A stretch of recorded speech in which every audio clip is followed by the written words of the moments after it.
Your child's fate should not be determined by Austin ISD maps.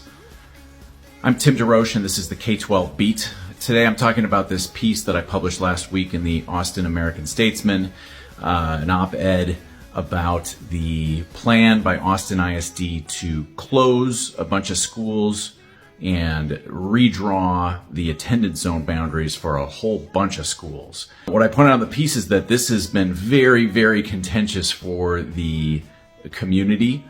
I think parents perceive this to be a zero-sum game, and you get a lot of parents upset, perhaps because their kids are being sent away from some of these high-performing schools like Zilker or Guerrero-Thompson or Maplewood, where 3/4 or more of the kids are reading at grade level, and maybe just based on an accident of the maps, your kid's sent to a school, Galindo, Campbell, Wooldridge. There are many, many other examples where half or well less than half of the kids are reading at grade level. The point of the piece is just to say, hey, it doesn't have to be this way, right? There are districts that have moved away from this zero-sum game of school assignment.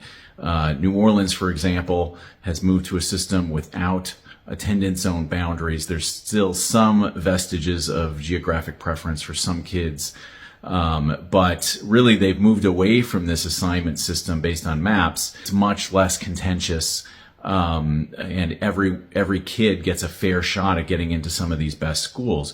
The other thing I point out in the piece is lines drawn on the map by the district really echo the redlining era of our nation's history. And if you look at Manor Road, for example, between Interstate 35 and Airport Boulevard in Cherrywood, historically that was the line between the desirable part of town, as represented on the government maps back from the 30s, and the undesirable part of town. And remember, it was the desirable parts of town that got access to housing assistance, mortgage assistance, and it was the more diverse parts of town, the working class part of town, with more people of color they were excluded from getting housing assistance. Now they're being excluded from Maplewood Elementary via a line along the same road. We don't need those lines, right? Look to New Orleans, look to other school districts that have tried to get rid of these very strict assignment systems based on geography.